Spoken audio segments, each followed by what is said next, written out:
rather than everything being perfect, it's more important that you get your results delivered, because at the end of the day, no one is gonna think about, oh, no one is gonna see that, wow, you make all these rows all aligned and like it's the same width. Oh my god, so amazing. They just see the numbers, right?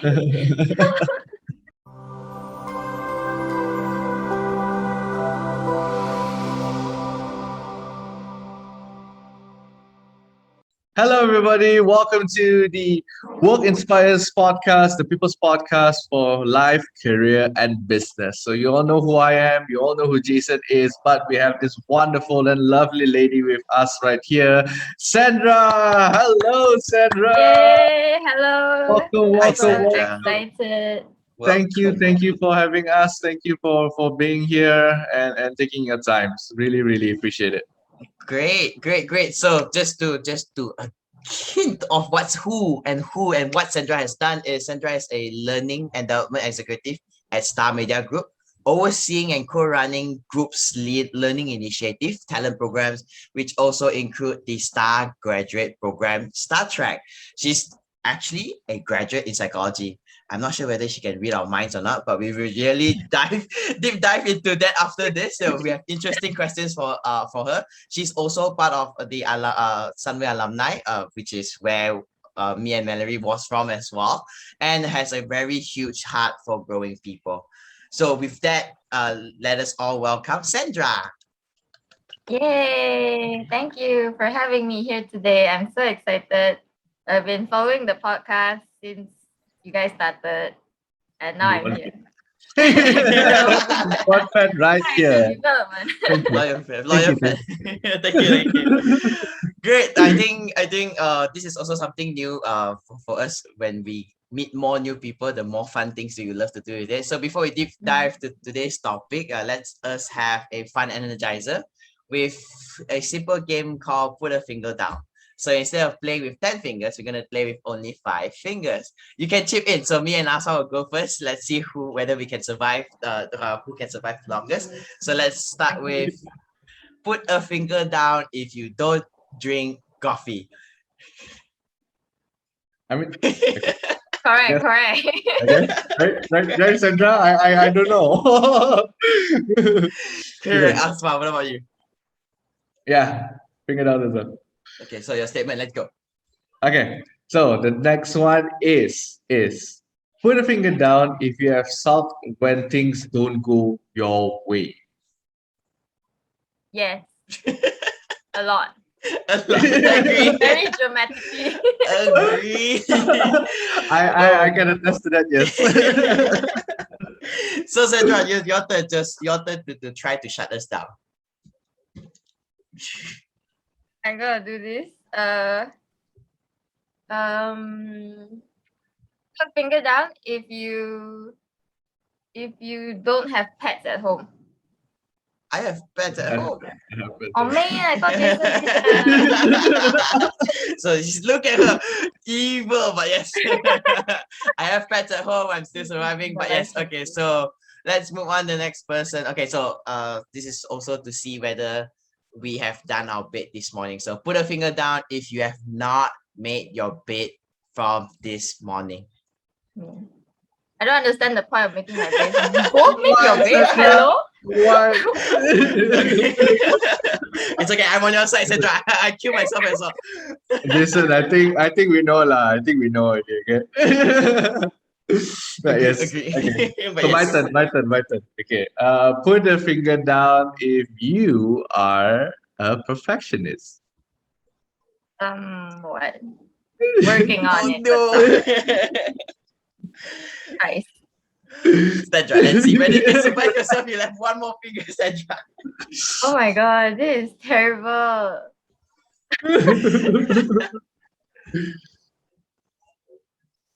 Put a finger down if you have She's looking around. Just looking around. put a finger down if you have not ever been to Disneyland. I have not ever been to Disneyland. So I've Have been you Wait, to been to wait, Disneyland? you I've been to Disneyland, so I survived. Oh yeah, so you survived. I haven't. Also, cause Yep. yeah. So let's just finish Sandra off. What statement that I can finish Sandra off? Very good. Put a finger down if you have not been exercising for the past 2 days. Not fair. All right. So thank you, Sandra. So thank you so much for sharing. So that's just a small fun segment that we just need to energize off with.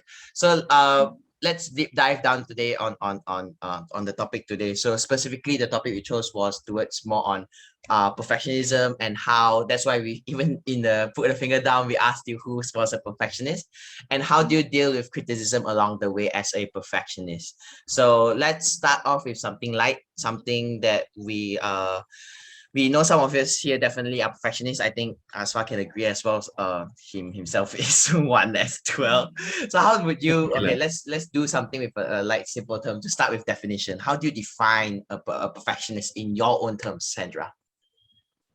I think for me, right, being a perfectionist means to have everything right on the first try.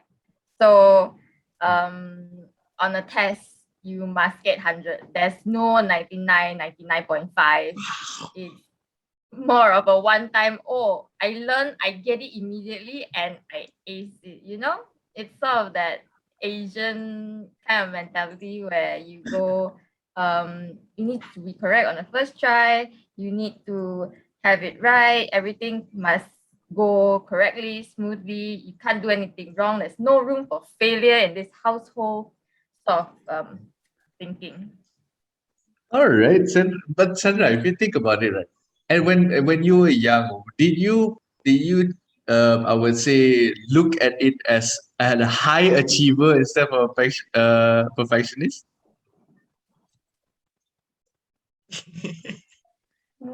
Oh. Can you repeat that? What? Do you see yourself when you were young? You want to hit 100. You always want to achieve. You want to make sure everything is proper and everything like that. Do you think that that is considered like a being a high achiever or as a perfectionist for your case? I think it's sort of like both, because like in my nature, I'm always like someone who wants to maybe like go a bit further in life, or like whatever the things that I do in work projects and stuff like that. But then at the same time, I need everything to be the way that I want it to be. So if it goes wrong, it's like I'll get super down, and it's just I'll get very upset. So it's not just being a high achiever, right? But then being a high achiever is one thing. And then Yeah. to be a perfectionist as a high achiever, is the Double most kill. traumatizing ever. Worst combo to have, high achieving perfectionist. Okay, so you're talking about that, right? Talking about high achieving and so perfectionist. How would it affect a person's self love, especially when you tend to self criticize a lot? Mm. Yeah. So I think in terms of that, right? Because myself have been going through this like for my whole life, like technically. Yeah. So it's a lot of battles with yourself, your own demons, saying like, there's a lot of negative self-talk going on, saying there's words revolving around like, oh, you are worthless, you cannot do this, you useless, and stuff like that. So it really impacts a person, myself. It really impacted me, like whenever things don't go my way, or when you really think back, or even when like a project ends or like an event ends, and you think back on it, and there's like things that didn't go wrong, you think to yourself like, what happened, why this happened, and so. And another thing that I realized is that because of this perfectionism trait, I tend to delay a lot of stuff. So like, because you want to get it perfect, and every time you find things, and you try to get it, do better every time, and try to get it perfect. And then because of that procrastination of delaying of delivery, it makes me feel very anxious. It's like the deadline is nearing, but I'm nowhere near that because I'm fixated on this thing. So it's it's yeah, it's very detrimental to the mental health and also very detrimental to my headspace because it makes me very anxious. That's one thing.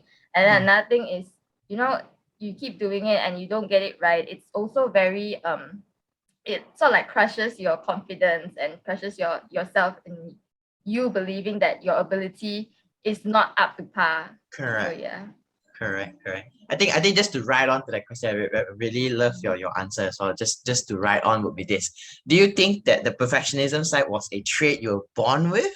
Or do you think it was something along the way, someone implanted it to you, someone scolded you a bit too much when you were young, that's like, okay, no more failure, screw this, I need to be very perfect in a way. So which one was it for you, for you, Sandra?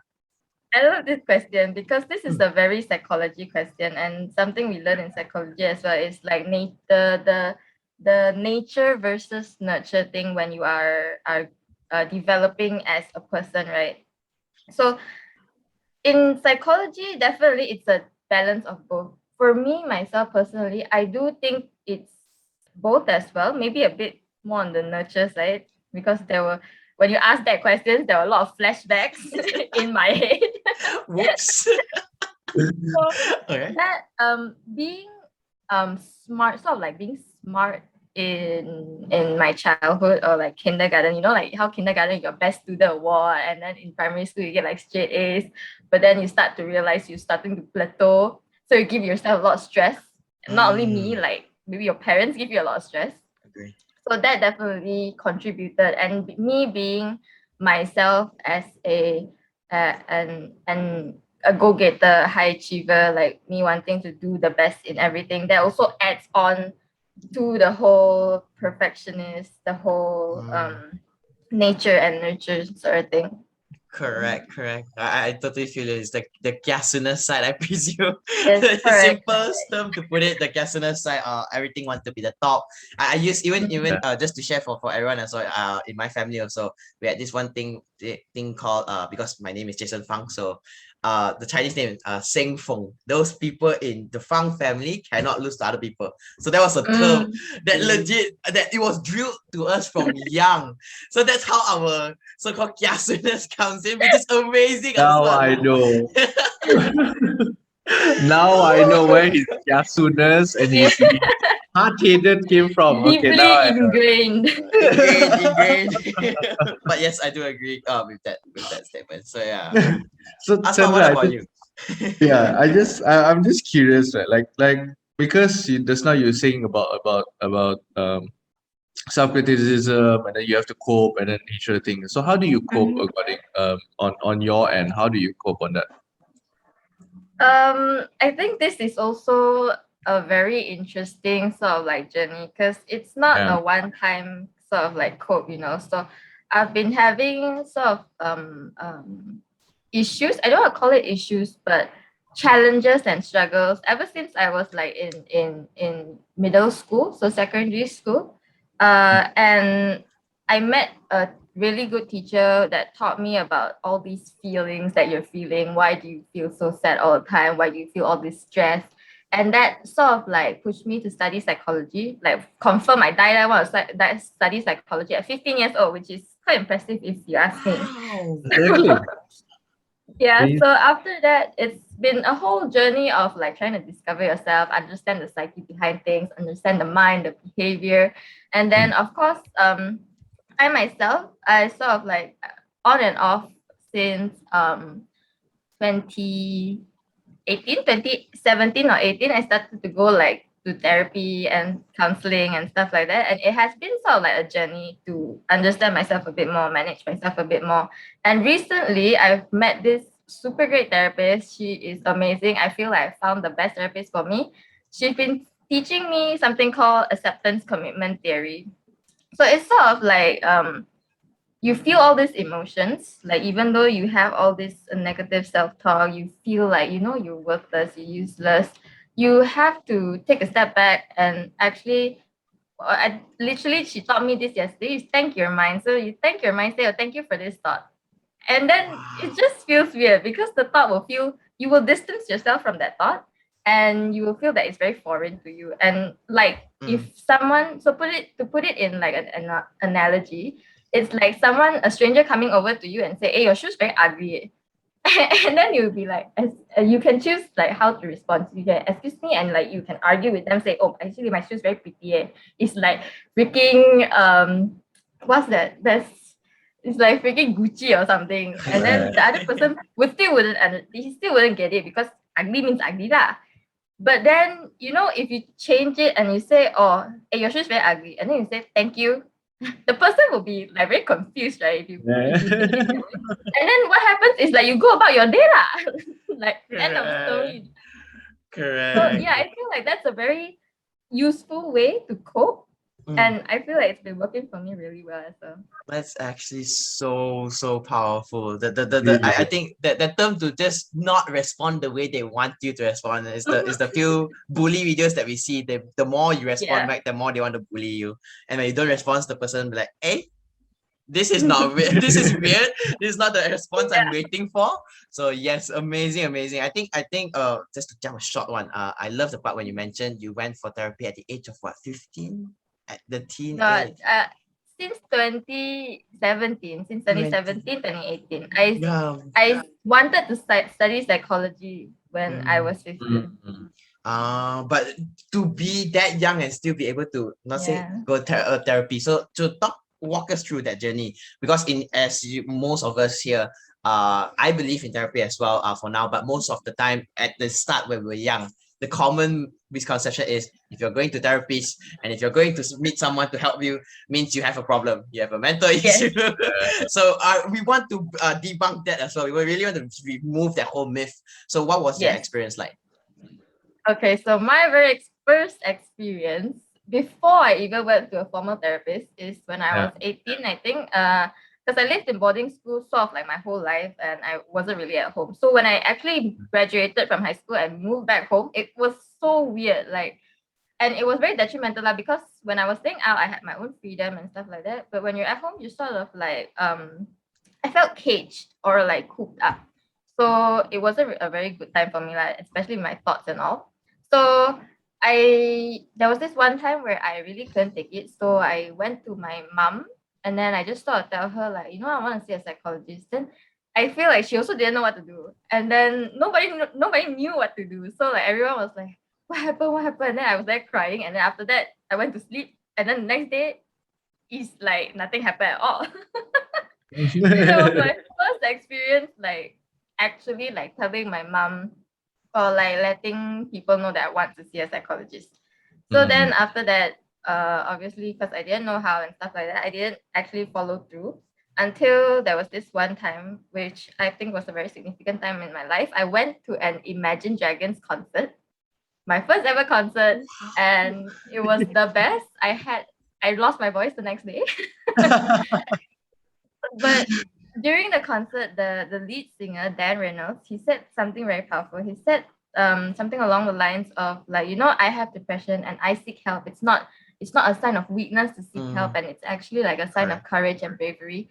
So I found that like super inspirational to me. And the next day itself, I called up Sunway Medical Center. Excuse me, how do I make an appointment? Nice. So that was sort of the start of my therapy journey. And then I even tried to bring my dad into one of the sessions to get him to understand, like, even though like he will still lecture me and say, sometimes you just gotta let things go. Just don't think about this kind of stuff. But like, obviously it doesn't work that way, right? Yeah. But it's still like nice to know that he cares lah. So, and then it on and off, like until today, I feel like I'm still growing. And this whole month of like, I think the past month I've been to like 3 sessions of a new therapist.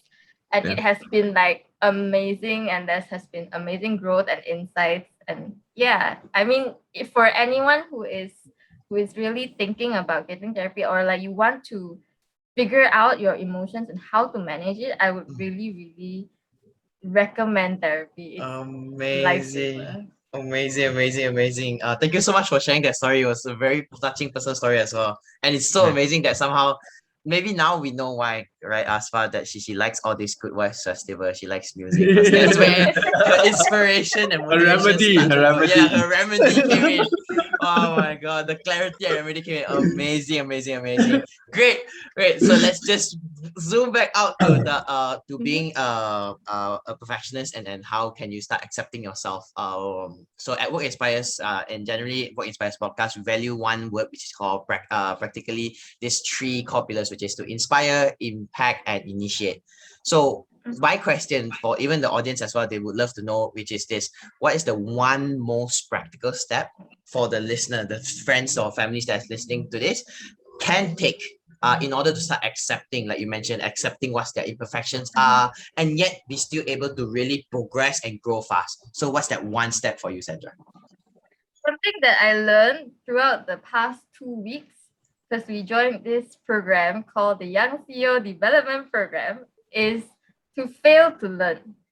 So like it might sound weird, like fail to learn, it's like you're not learning things, but in actuality, it's like you have to go through all these failures to actually be able to learn.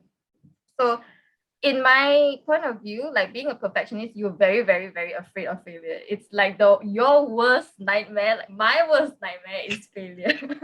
Correct. So learning about this term really impacted me a bit because I didn't realize it could be so meaningful to me, at Mm, least because failing to learn is like, you have to go through all these hardships, you have to go through the challenges, all this criticism, negative feedback.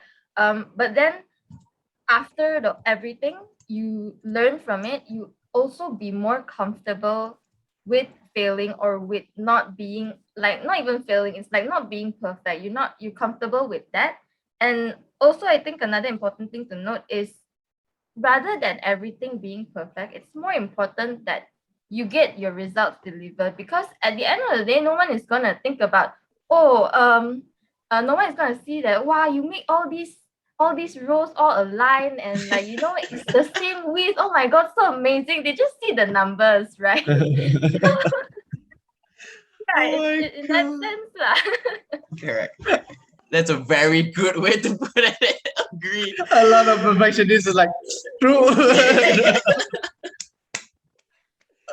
Oh But god. yeah, it's really amazing. And I like it, like what you mentioned just now. It's like sometimes you have to see the end result, right? So all of those little things, yes, it's good, but of course at the end of the day, it's what's the end result.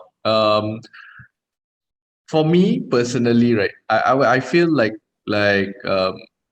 it's something that's very important for us to identify. Like being a perfectionist, it's not wrong.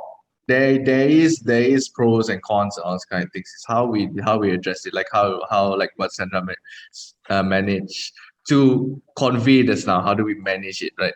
So Sandra, talking about I would say, how do you manage uncertainty and everything like that? So let's deep dive into like what you have gone through with Jason recently. What you have gone through with Jason, which is the Young CEO Development Challenge. Again, congratulations for both of you. Amazing work. I hear a lot of stories about it. We will talk the stories later, lah. We talk the stories about later. But being a perfectionist, especially in stressful situation, right? How do you handle uncertainty, especially not only inside a program but inside your work and etc. So how do you handle uncertainty being a perfectionist? Yeah, so I think the one thing that you can get out of uncertainties is a lot of emotions. Yeah. So usually when you're faced with uncertainty, for example, I'm getting my wisdom tooth extracted later and it's my first time. So I don't know what to feel. I don't know what's gonna happen. That's I uncertainty. pray for you. Good luck. That's Thank you so it. much. So it's a lot of, so for me, what I would do is, and this is a lot of things that I learned from psychology, Yeah. I learned from therapy, is that you have to identify those emotions, right? So underneath the basic emotions that we have, like happy, sad, and like anger and stuff like that, there are a lot of emotion. I'm pretty sure a lot of people have seen that wheel of emotions that everyone Yeah. has. So it's like, is it you're worried, or you're like, what sort of fear are you going through? So I feel like it's very important to identify that emotion you're going through, because so many emotions, right? You're feeling so many feelings, you're thinking so many thoughts, it can be very overwhelming for you. So Mm, for me, what I usually do is I acknowledge, you acknowledge those thoughts. You think it's part of you because those thoughts are part of you. They're not out here to like get you or like out here to bring you down. They're just a natural, normal thing to do because you it's dealing with uncertainty. Your thoughts, your body itself is trying to keep you safe. It's sort of like a protection. So it's very important to acknowledge those thoughts. And for me, I think what is next is to just go with it. It's like, like what I said just now, in ACT, right? It's called acceptance commitment theory. Correct. So accept those thoughts and you sort of like say thank you to your thoughts, which is very adorable. And then you still commit to what you're about to do. So like even though, for example, going into the CEO development program, I was very, very scared initially because I was scared there would be a lot of dominating characters and I was scared like I couldn't have a voice at the table. And yeah, all those thoughts was like there was so many assumptions that I was making, right? So I learned to like figure out, oh, why is it this way? What is happening? And then in the end, when I actually got into the program, I was like, actually it's not half bad. I actually texted my boss saying, um, at the end of the first day, I didn't know what I was so scared about. And he's like, haha, I told you so. When your bosses know how you will always react before the event, right?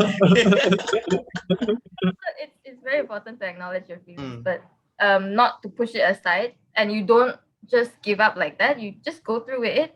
In the end of the day, you don't know what will come out of it. Maybe it's something you like. It's like opposite your expectations. So yeah.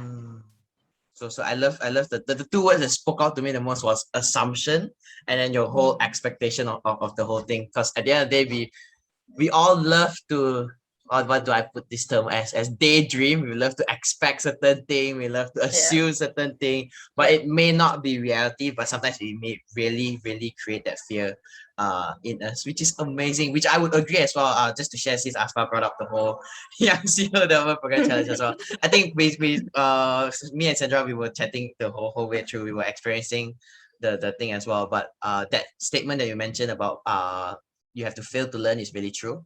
And the last one to just really echo it was, and to add on my final take would be this. Action speaks louder than word, but result speaks the loudest. Because at the end of the day, no matter how many times you want to lash emotionally, explode, so on and so forth, if you don't get your job done, you have not progressed at all. So yes, really progress on that part. Amazing, amazing, amazing. Yes, So, Aspa. Sandra, I think it's something that's really good. It's going to be very beneficial for people, like what you mentioned about acceptance, right? Because being a perfectionist, all of these emotions you have to address it. If you don't address it, you put it aside, or you think that is a downfall, then that will eat you up like crazy. So I clearly you have experienced it, and a lot of people have experienced it. So accepting it and addressing it and saying thank you for feeling that kind of emotions. It's like when you say kind of cute. I actually learned that also and actually applied it. So every time when I'm feeling frustrated and everything like that, I acknowledge I'm frustrated and thank you for doing that. And then after that, I go on. So acceptance is something that's very important. Ah, okay, cool.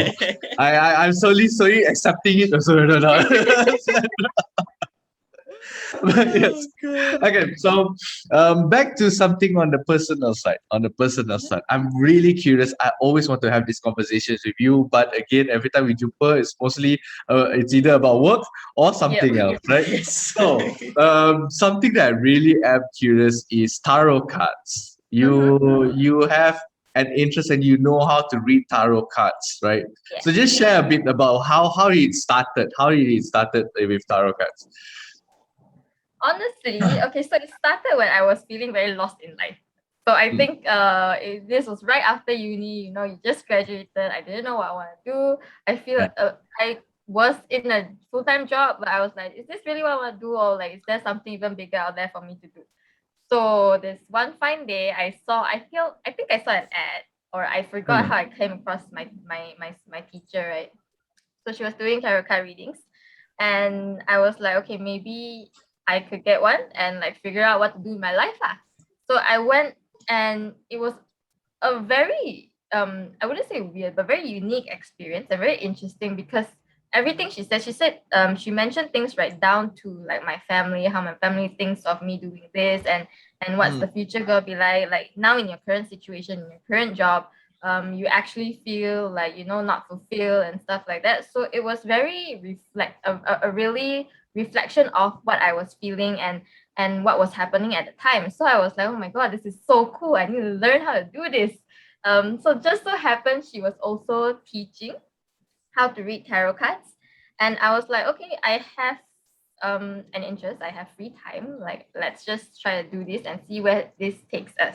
So Yeah. I did, and yeah, and initially it was really really fun. I mean, it still is very fun. It's just that I have less time to do it, but it was really fun, and especially when I go out and I share with my friends, and they'll be like, "Oh my god, do me!" Then I'm like, "Sure, what you want to know about?"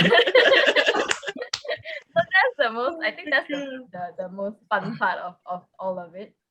And Yes. yeah, I think, and people usually ask about things like relationship or like career, like I don't know what to do. I feel like there's these two options, I don't know which one to choose. Like, I'm going into this new job, I don't know what to expect.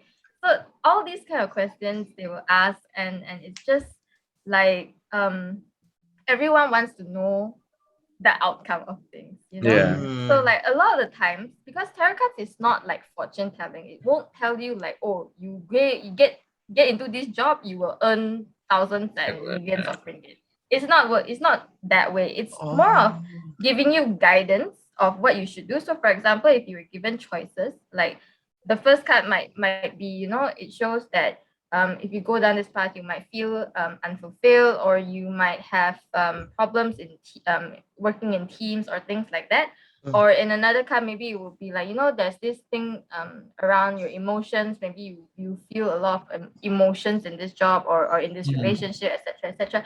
So it just lays out very surface like what will happen, or sort of like what is your focus, what will be your focus if you get into these kinds of situations. So it doesn't tell you, oh, tomorrow buy what number, then you'll be super rich. No, because people do ask those kinds of questions. They're like, Yes. can give me number, or like, can you specifically tell me which company to go to?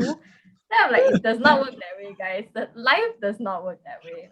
So so starting from a a place where you want to know the situations and the outcomes and the results of everything. To me, realizing that it's actually a process, and then sometimes you just have to let life take you on where you are meant to go, and just use the cards as sort of like a guidance as to is it a negative idea or is it a good idea. Even if it's a negative idea, usually in the cards there's always ways to overcome as well. So it's not like, Yeah. oh, I see this is a bad card, so I don't want to do it. And in tarot cards, there's something that we very very emphasize on, is called free will.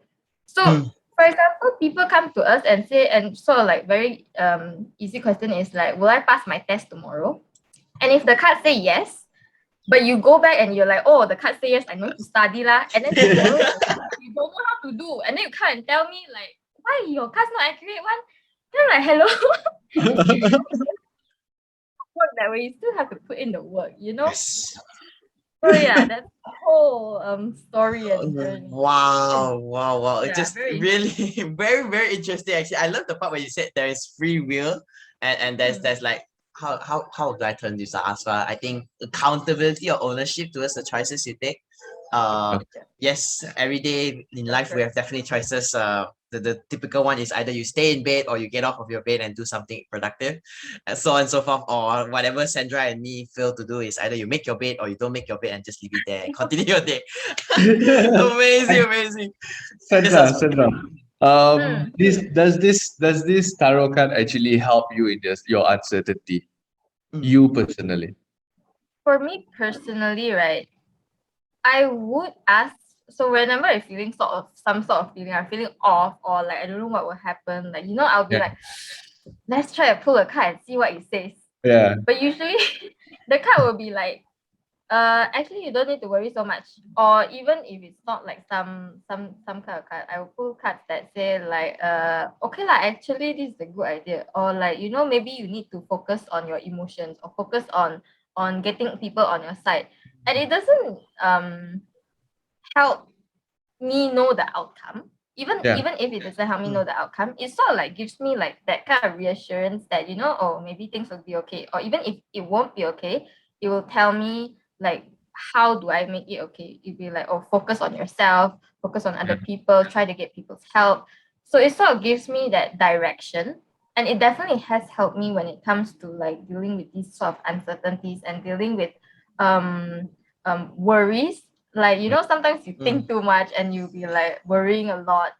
But then when you pull a card and you say, oh, actually it's not half bad, or like, oh, this is the advice that the cards have.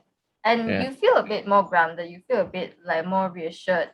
As even though you don't know the outcome, it's like as if you know what to do. But So okay. definitely I feel like it does help, honestly.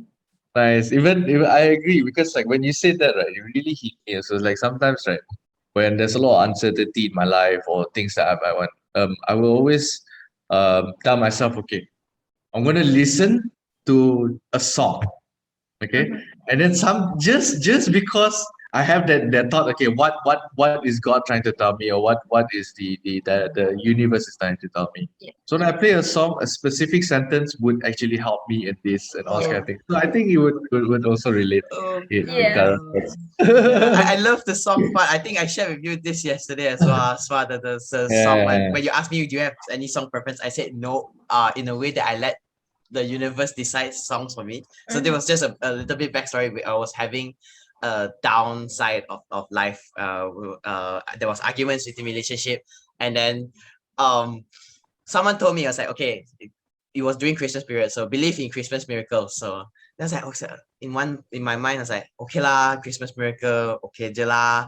Then the next moment I drive the car, God was like, you okay me some more? And then he just put the song. It was an old song. You know, car radios normally they play a very new song. It was a Yeah. very old song. What was the song again? It was something related to if you believe miracles can Oh, happen okay, if you Maybe believe. Mariah Carey. miracles. Yes, Yes, yes. yes, If you believe in miracles, something like that. So I was like, okay, God, I get your message now, universe. I got it. So yes, it's super. For me, the word is scary as usual, but it's super, super, super powerful. Amazing, amazing, amazing. Great. I love the session so far. Sandra, we got to know more things about you as well. Yes. Not just on a One day personal. tarot card. Okay, Sandra. One Yeah, Yes. definitely, definitely. We would love to know where our path takes us and also what else that can be entailed to deal with our uncertainties as well. Good, great. So I think the last question would be for this, especially for our younger audience, be it in university, college, or even secondary school. We have audience like that as well. If they would love to reach out and learn from you, how can they reach out for you? Especially those who are like perfectionists as you or kiasu like you. How can they reach out to you? Well, professionally, you can reach out to me on LinkedIn. It's Young Sandra Khoo, very adult and very profesh. I usually post a lot on work and development stuff. But honestly, if you want to get to know like a more genuine or a more fun side of me and things that I share on Instagram, it's at Young Khoo.